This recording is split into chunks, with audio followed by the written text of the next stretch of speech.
14 సంవత్సరముల బాలికైనటువంటి బెర్నదత్త కలిగిన దర్శనములో ఒక స్త్రీ దర్శనమిచ్చినట్లు బెర్నదత్త వెళ్ళి తన తల్లితో చెప్పారు.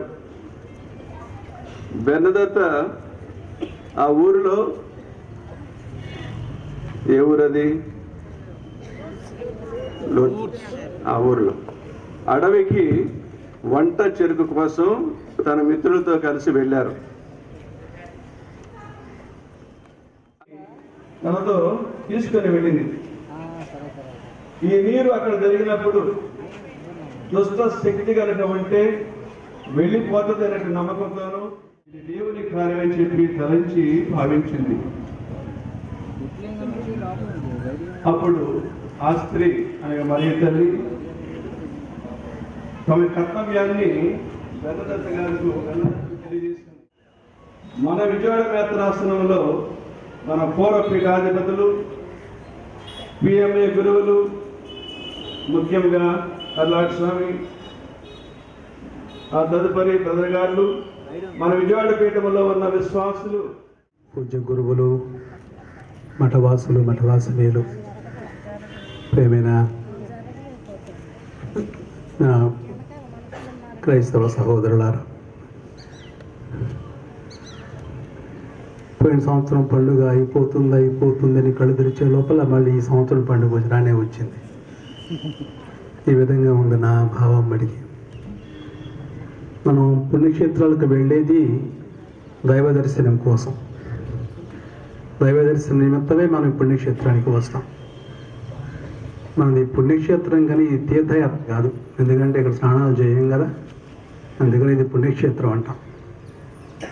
మానవ జాతి భూమి మీద పుట్టినప్పటి నుంచి ఇటువంటి యాత్రలు జరుగుతూనే ఉన్నాయి.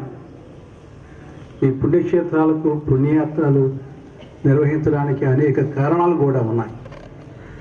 కొందరు ఇక్కడికి వచ్చేది స్వస్థతలు కోరుకుంటూ వస్తారు, మరికొందరు శాంతి కొరకు వస్తూ ఉంటారు, మరికొందరు వాళ్ళ కుటుంబాల కొరకు ప్రార్థన చేయడానికి వస్తుంటారు, ఇంకా కొందరు చేసిన తప్పులను ఒప్పుకొని క్షమాపణ పొందడం కోసం వస్తూ ఉంటారు, ఇతరులు ప్రాయశ్చిత్తం చేయడం కోసం మరియు ఇటువంటి అవసరాలను బట్టి ఈ పుణ్యయాత్రలు పుణ్యక్షేత్రానికి చేస్తూ ఉంటారు.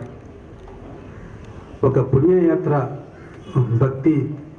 భక్తితో నిర్వహించే ఒక పుణ్యకార్యం. ఈ విశ్వాస ప్రయాణం వలన మనకు కనువింపు కలుగుతుంది, మనకు ఆత్మజ్ఞానాన్ని కలుగు చేస్తుంది. పుణ్యక్షేత్రాలకు యాత్రలు అనేవి దేవునికి చేరువ అవడానికి వస్తున్నాం. అది ఇక్కడ మరియ తల్లి ద్వారా జరుగుతుంది. క్రైస్తవులంటేనే మనందరం ఒక యాత్రిక సమాజం. అందరం కలిసి ముందుకు సాగుతున్నాం. మన నిరంతర ప్రయాణం అత్యున్నతమైన పరమ పవిత్ర క్షేత్రానికి అని మనకు తెలుసు. చివరికి అది మన స్వర్గగృహం, మోక్ష నివాసం. ఒక విషయం చెప్పదలుచుకున్నాను ఈ సంవత్సరం మీకు. ఈ పుణ్యక్షేత్రానికి మీరే కాదు, మీ కుటుంబాలను, మీ బంధువులను, మీకు తెలిసిన కథోలికులను ఇక్కడ రమ్మని మీరు ఆహ్వానించాలి. కారణం ఏమిటంటే ఈ సంవత్సరం 2025వ సంవత్సరాన్ని ఒక సాధారణ జూబ్లీ సంవత్సరంగా మన జగద్గురువులైన ఫ్రాన్సిస్ పాపు గారు ప్రకటించారు. డిసెంబర్ 24వ తేదీన క్రీస్తు జయంతి జాగరణ పూజ ప్రార్థనలో పరిశుద్ధ పాపు గారు రోమ్ నగరంలోని పునీత పేతురు బృహత్ దేవాలయ కృపాద్వారాన్ని తెరచి ఈ జూబిలీ సంవత్సరాన్ని ఆయన ప్రారంభించారు. డిసెంబర్ 29వ తేదీన మన మేత్రాసనంలో, అన్ని స్థానిక మేత్రాసనంలో, ప్రపంచం మొత్తం అన్ని స్థానిక మేత్రాసనాల్లో తిరుకుటుంబ పండుగ రోజున అలంకరించిన శిలువ ప్రదక్షిణతో అందరి సమక్షంలో జూబ్లీ వేడుకలను ప్రారంభించారు.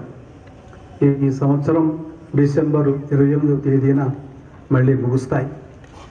విశ్వశ్రీ సభ తరపున ఫ్రాన్సిస్ పాపు గారు జనవరి 6, 2026వ సంవత్సరాన క్రీస్తు సాక్షాత్కార మహోత్సవం నాడు ఈ వేడుకలను పరిపూర్తి చేస్తారు. అసలు ముఖ్యమైన కారణం ఏమిటి ఈ జూబిలీ సంవత్సరం